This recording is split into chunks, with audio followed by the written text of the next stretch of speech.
e hoje nós iremos falar sobre as consequências de um avivamento.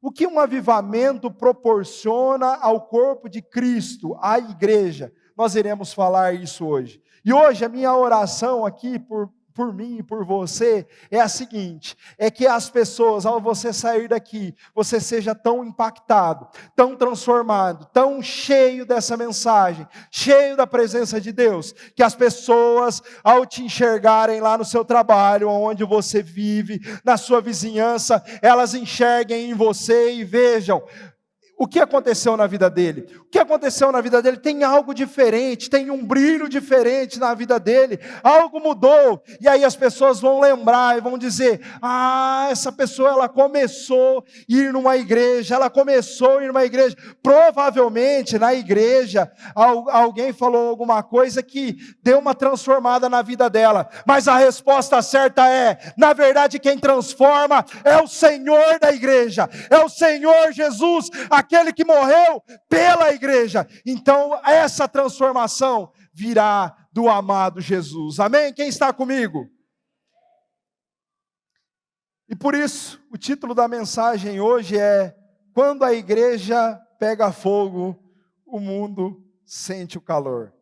O texto base dessa mensagem está registrado no capítulo 16, e o versículo 23 ao versículo 33 do livro de Atos dos Apóstolos. Se você trouxe sua Bíblia, seu aplicativo de celular, fica à vontade de acompanhar comigo ou através da projeção. A leitura é um pouquinho extensa, mas se faz necessária.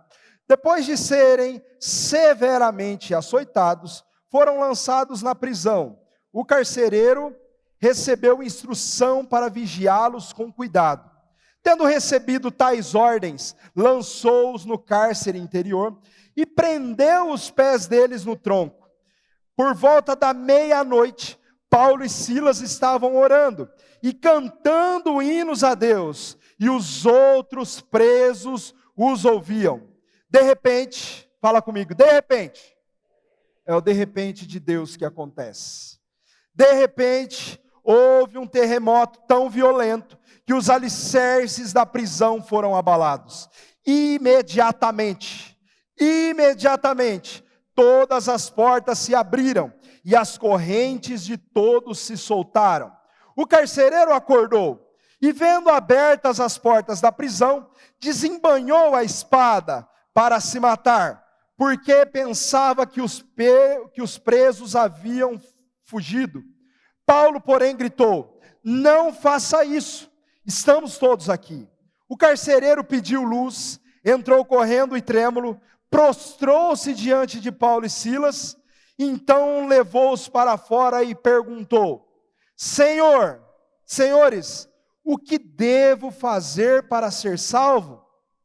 Eles responderam: creia no Senhor Jesus, e serão salvos você e os da sua casa. Em seguida pregaram a palavra de Deus, e ele e todos da sua casa, a ele e a todos da sua casa. Naquela mesma hora da noite, o carcereiro lavou as feridas deles. Em seguida, eles todos foram batizados.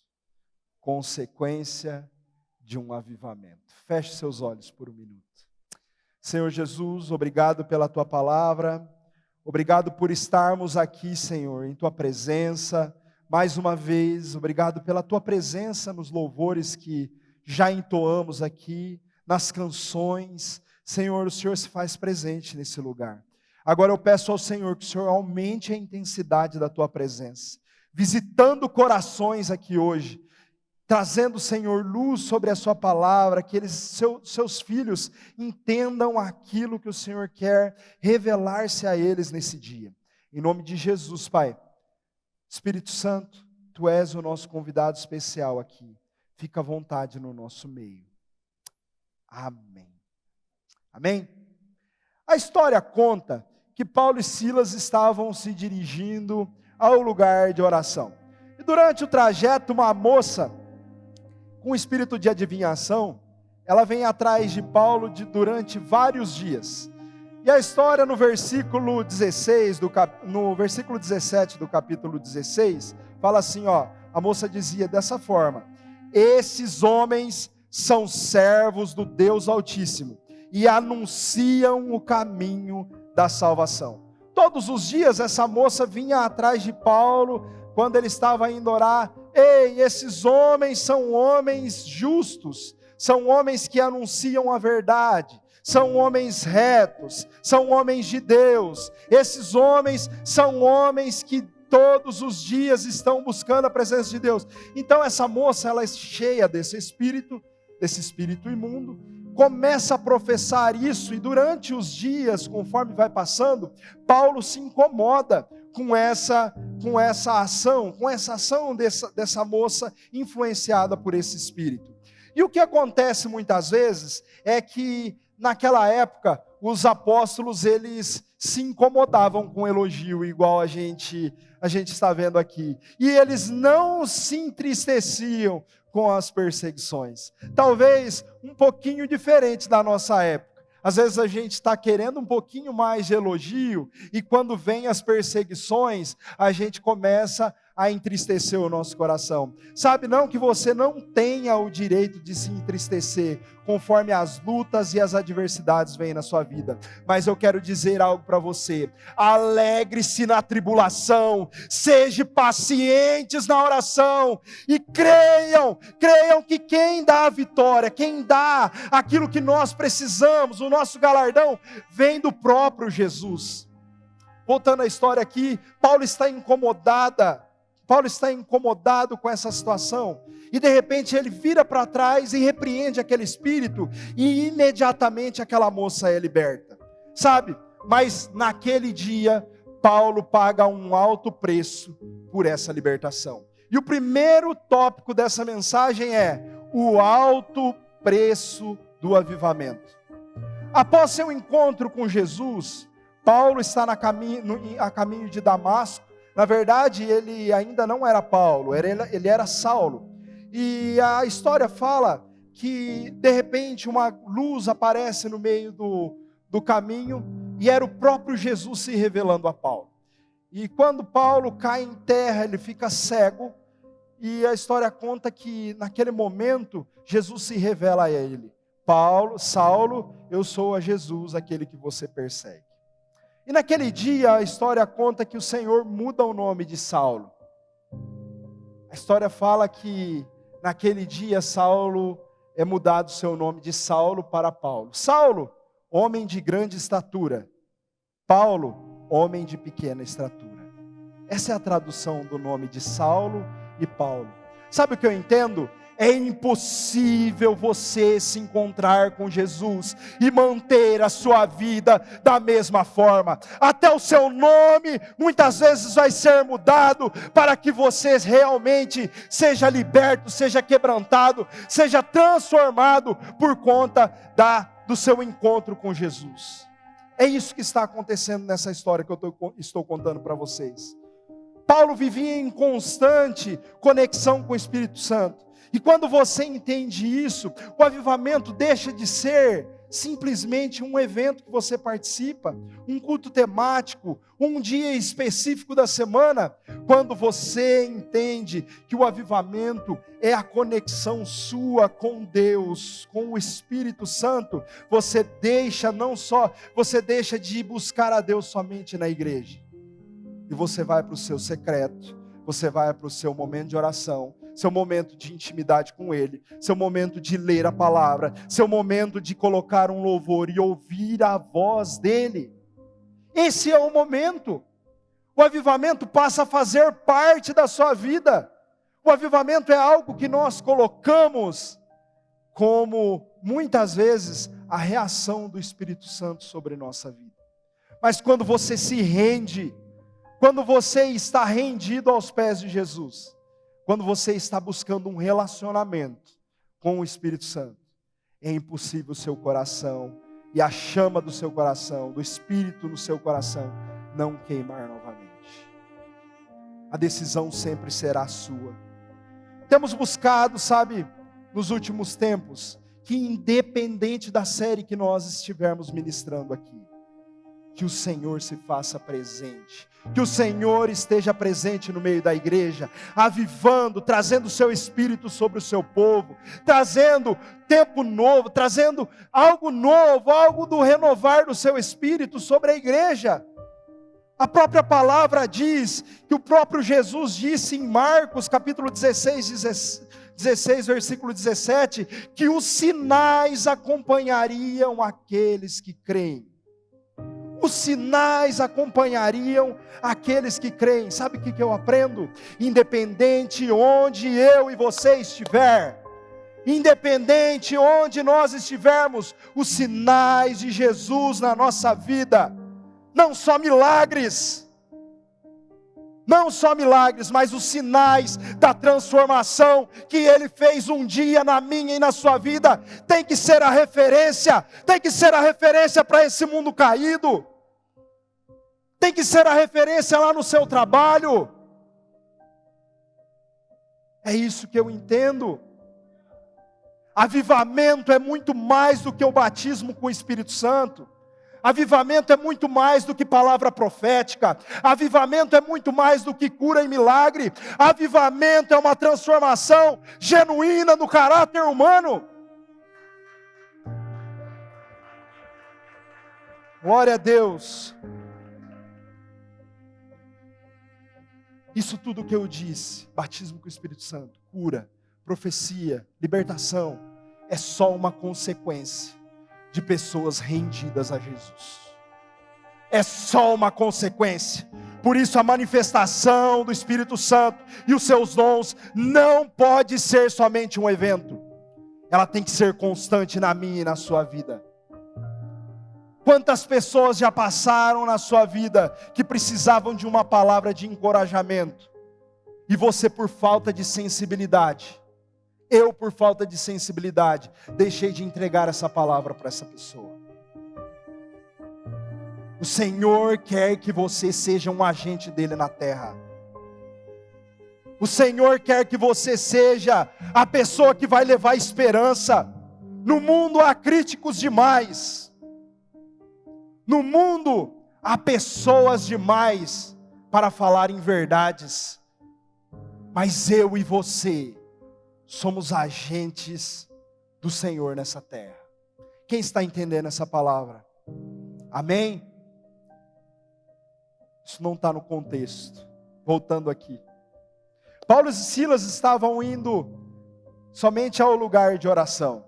Mal podiam esperar que poderiam pagar um alto preço. Naquele dia, por anunciar Jesus, libertar aquela moça, sabe o que acontece? Eles são presos, como nós lemos no texto. Mas tem um detalhe: açoites e prisões não podem parar e nem intimidar quem está cheio do Espírito Santo.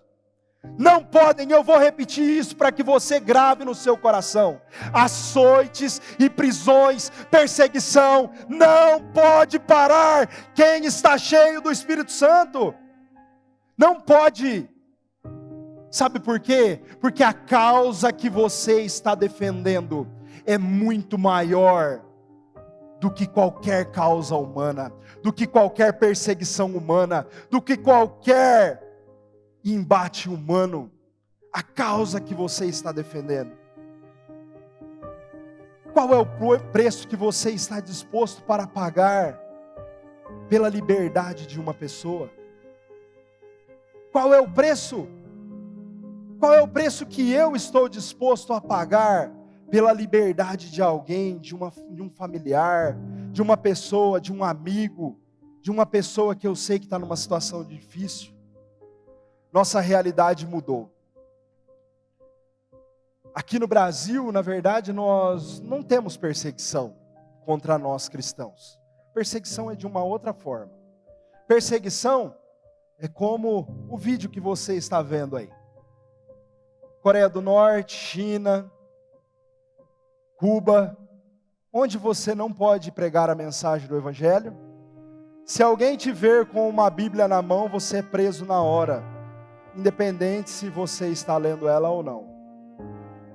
Se alguém ver você falando de Jesus na rua, você imediatamente, se você não tiver uma autorização do governo, você vai para a prisão. E aí, será que nós como igreja estaríamos preparados para isso? Será que nós como embaixadores de Cristo na terra, estaríamos preparados para uma perseguição como essa? Talvez a sua perseguição hoje aqui no Brasil seja por conta da mídia que muitas vezes vem e fica falando um monte de coisa sobre os cristãos. Talvez a perseguição é uma pessoa lá no seu ambiente familiar, lá no seu ambiente de trabalho, que olha, essa pessoa, ela fez tanta coisa e agora está querendo pagar de santo, só porque está indo na igreja. Talvez a perseguição seja essa pessoa que muitas vezes não entende o processo que você está vivendo e acusa você todos os dias. Talvez a perseguição seja o pecado que muitas vezes está à sua volta. E você luta contra o pecado. Senhor, eu não quero fazer isso, eu não quero praticar isso, eu já fui liberto, mas muitas vezes você está sendo oprimido, porque você tomou uma decisão. Mas eu tenho um recado para você. Se você está nessa situação hoje, o Senhor te dá forças dobradas. Eu acredito em pessoas que sempre estão lutando contra algo, contra o pecado. Sabe por quê? Geralmente essas pessoas estão falando assim, Jesus, eu estou renunciando isso, porque eu te amo, Senhor, e eu não quero perder a minha conexão contigo. Não quero perder a minha conexão contigo. Você sempre está lutando contra o pecado. Por quê? Porque você tomou uma decisão um dia. Igreja não é sobre perfeição, mas é sobre buscar se parecer sempre com o Mestre Jesus. Segundo ponto dessa mensagem é: adversidades não podem parar um avivamento. Atos 16, 25. Por volta da meia-noite, Paulo e Silas estavam o quê? Como? Orando e o que mais? E cantando hinos a Deus. E os outros presos os ouviam. O propósito inicial de Paulo e Silas era subir ao templo, ao lugar de oração, a sinagoga, o lugar que eles se reuniam para orar, para buscar a Deus. No meio do caminho acontece um imprevisto. O plano pode até mudar, mas o propósito não pode mudar. Muda o cenário, mas não muda o propósito, gente. O propósito era orar no templo, na sinagoga, onde eles se reuniam para orar. Mas no meio do caminho, o Senhor muda os caminhos. O que transiciona não é o modelo, e não o fundamento. O modelo era o lugar que eles estavam buscando. E o fundamento era onde eles estavam buscando. Sabe o que eu entendo? Onde eles estavam realmente buscando a Deus. Sabe o que eu entendo? Mesma oração que você faz aqui na igreja, que aqui é o lugar perfeito, o lugar propício para você vir, se reunir com os seus irmãos, encontrar pessoas, dizer para eles que você também está na mesma caminhada. Também lá na sua casa, no seu íntimo, no seu secreto, também é o lugar perfeito para você se encontrar com o Senhor. Independente de onde você esteja, a sua vida e a minha vida tem que ser de rendição ao amado Jesus. O que eu faço com isso, pastor? O que eu faço com isso? Eu estou muitas vezes aqui na igreja, estou aqui buscando a Deus e eu chego na minha casa, parece que tem um peso, eu não consigo evoluir minha vida de oração. Sabe o que você faz? Isso não está no contexto da mensagem, Deus está tratando com alguém específico aqui hoje. Sabe o que você faz? Tira um tempo de jejum. Tira um tempo para buscar a Deus no seu secreto. Coloca uma música que você gosta. Não precisa nem falar nada. O próprio Jesus, Ele conhece o seu coração. Ele conhece as feridas que Ele precisa curar. Ele conhece aquilo que Ele precisa fazer para que isso rompa na sua vida. Separe um tempo para Ele. Não espere ter vontade de orar. Não espere. Crie essa vontade no seu espírito. Busque algo a mais em seu espírito. A prisão e a perseguição não pode parar quem está com o seu coração em chamas por um avivamento. Quem está com o seu coração em chamas pelo Espírito Santo. Quero contar uma história para vocês. Kathryn Kuhlman, uma mulher que viveu entre 1920 a 1970, 1910 a 1970. Não lembro quando ela nasceu e quando ela morreu, mas foi no século 20. Sabe o que aconteceu? Essa mulher, ela era considerada como curandeira.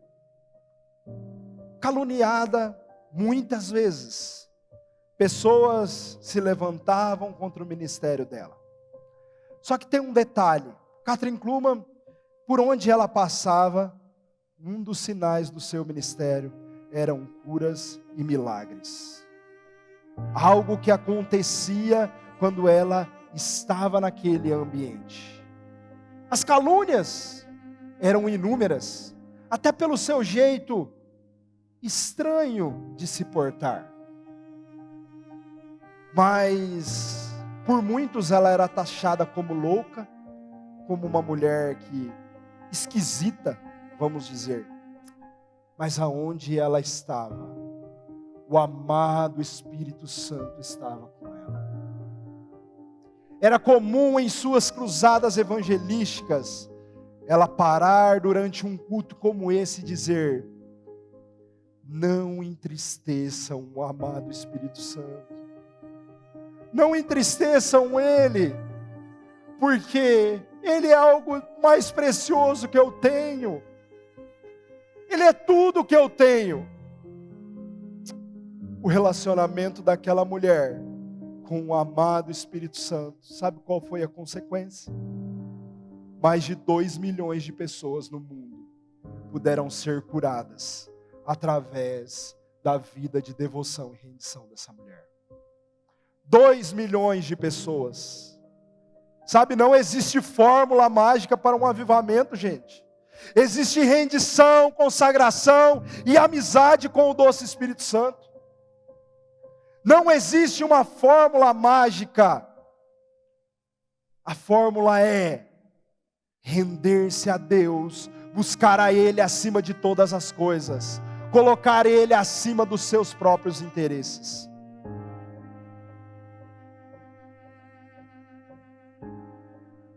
O próprio Jesus disse que deixaria o seu Consolador. O próprio Jesus disse que deixaria o Espírito Santo, o Consolador da sua igreja. Nós não estamos sozinhos. Tudo que nós podemos viver nos nossos dias, tudo que nós podemos alcançar em Deus, é porque o amado Espírito Santo está conosco. Quantas vezes, eu no meu ambiente de trabalho, de repente ele me dá uma palavra, algo que às vezes eu nem estava buscando mais, e ele vem e fala comigo e a lágrima corre. Quero contar uma experiência para vocês, um testemunho pessoal. Também não está no contexto, mas Deus me direciona a falar. Eu fiz um propósito com Deus um tempo atrás, em ajudar uma certa causa. E o Senhor abriu as portas para a minha vida, me abençoou muito. E num certo dia eu estava agradecendo a Deus num dia aleatório, dirigindo. E ele falou, eu falei para ele: Senhor, muito obrigado por tudo que o Senhor tem feito. Muito obrigado, Senhor. Eu sei que é fruto da generosidade no nosso coração. Sabe o que o Senhor falou para mim? Eu amo quando você se importa com aquilo que é importante para mim. Irmãos, aquilo foi como uma flecha no meu coração. Com o que você tem se importado nos últimos dias? Com o que você tem se importado nos últimos dias? Qual a devida importância você tem dado para Ele no seu relacionamento íntimo com Ele? A palavra é pesada, a palavra vai para você, mas vem para mim também. Terceiro ponto dessa mensagem diz: o avivamento requer um posicionamento. Veja o versículo 26. De repente, houve um terremoto tão violento que os alicerces da prisão foram abalados. Imediatamente, todas as portas se abriram e as correntes de todos se soltaram. A atitude de Paulo e Silas poderia ter sido totalmente diferente. Eles tinham apanhado, tinham sofrido em praça pública.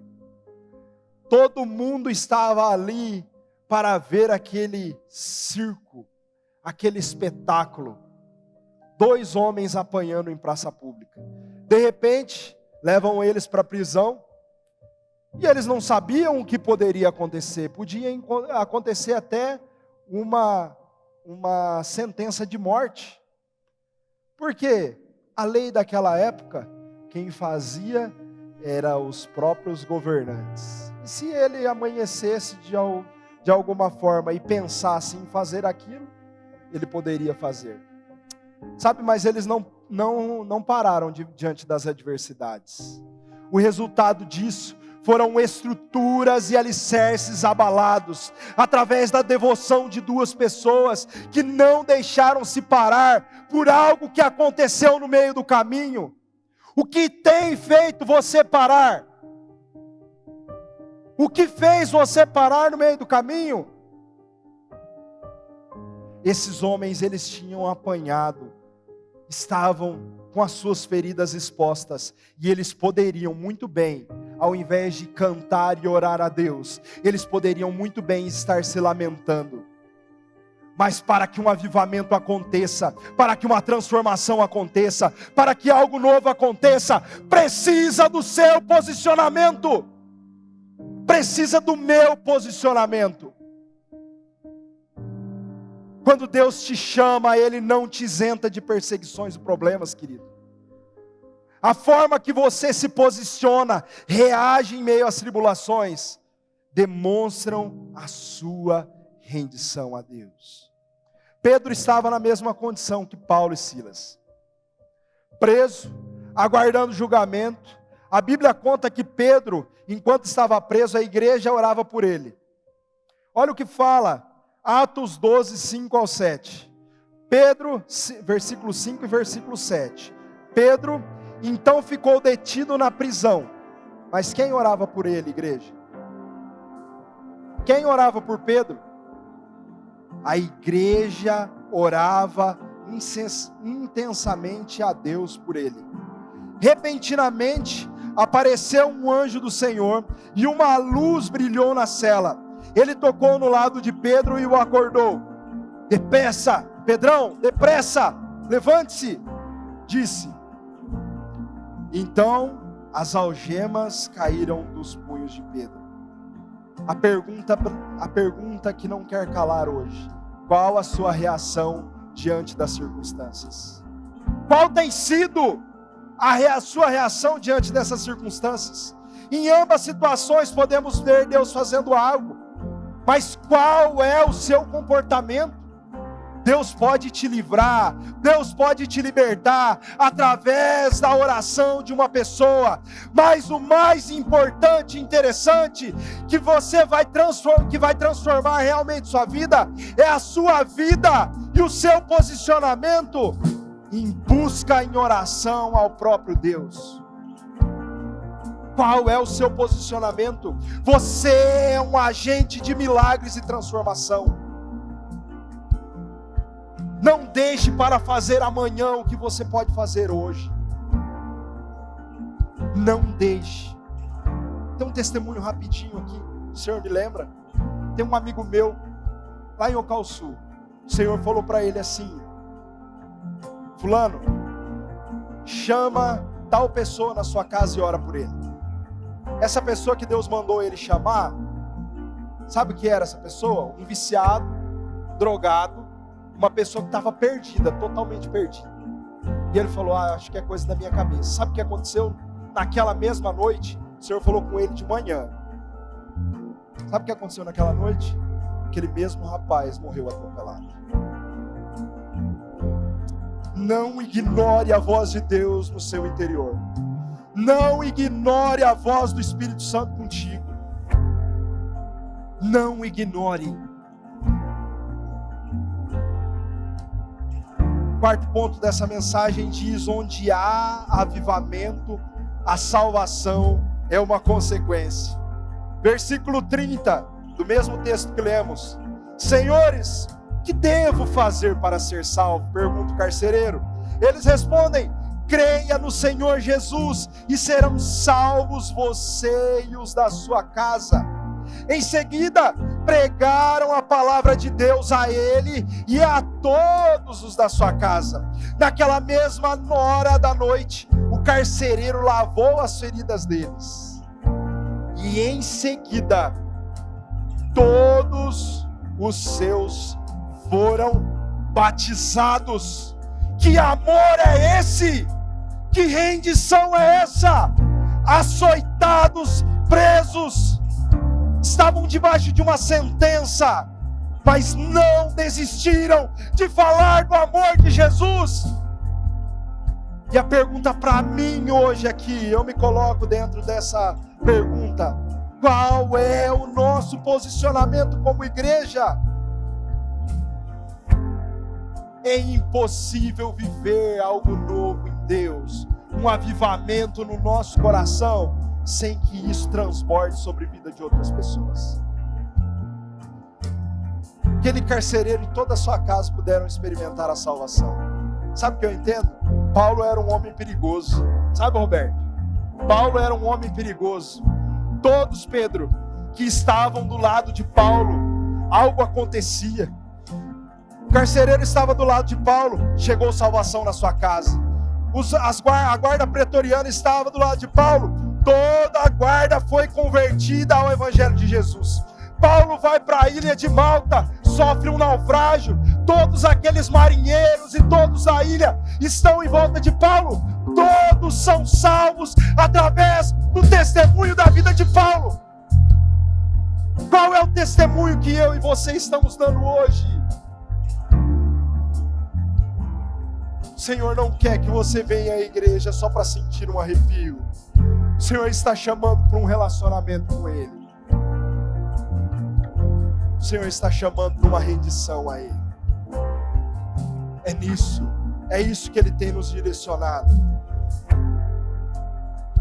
Deus não irá enviar um avivamento se não for para salvar pessoas. Mas eu também creio que quando Ele começa a atrair o povo, libertação, pessoas restauradas, casamentos restaurados, pessoas sendo libertas dos seus vícios, é só uma consequência. E essa resposta não vem de uma equipe de pastoreio, vem da própria igreja, uma igreja posicionada, uma igreja buscando isso. Você foi chamado por Deus para fazer algo diferente para Ele. Você não está fazendo algo diferente para a Oxygen, você não está fazendo algo diferente para o pastor Woody, para o pastor Tiago, pastor Sidney, para a equipe de louvor, não. Você está fazendo algo diferente para aquele que morreu por você um dia, para aquele que derramou o seu sangue puro no Calvário um dia. É para Ele que você está fazendo. Para finalizar, Billy Graham, dos grandes profetas, dos grandes homens que Deus levantou no século XX. Um homem que rendeu a sua vida a Deus. E através das suas cruzadas evangelísticas, através dos seus programas de rádio e televisão, mais de 3 milhões de pessoas puderam ser alcançadas. 3 milhões de pessoas. Sabe por quê? Porque ele respondeu sim ao chamado que Deus tinha para a vida dele. Foi uma decisão que ele tomou. Sabe, Deus está chamando você para fazer parte daquilo que Ele está fazendo. Deus está chamando você para fazer parte daquilo que Ele está se movendo. Minha oração nos últimos dias, nos últimos anos, no último ano, ser mais específico, foi pedir para o Senhor: Senhor, permita-me fazer parte daquilo que o Senhor está fazendo. Permita-me estar inserido nesse tempo, para que eu possa, Senhor, fazer algo relevante para Ti. Para que eu possa fazer algo para que o Senhor se alegre da minha vida. Qual tem sido a sua oração? Quero te fazer um desafio, um encorajamento hoje. Semana que vem, nós teremos o evento de Páscoa. E o mais interessado em salvar pessoas é o próprio Jesus.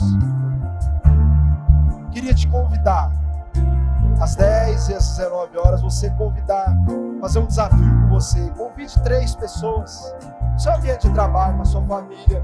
Convide. Sua função é só convidar. Quem convence é o Espírito Santo. Quem convence a pessoa de vir à igreja ou não é o próprio Espírito Santo. Convide as pessoas. Talvez através de um evento como esse, talvez através de uma palavra que nós iremos ministrar aqui, essa pessoa tenha um encontro com Jesus. Lá em 2018, 2019, nós levamos uma família, uma mulher, eu e minha esposa, trouxemos para a igreja, demos uma carona para ela, minha esposa fez o convite.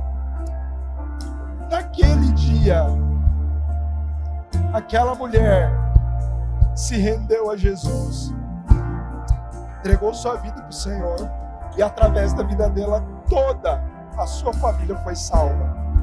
Está aqui servindo conosco. É só um convite, um único convite. É Ele quem convence, não sou eu, não é você. Tenha isso no seu coração. Feche seus olhos por mim.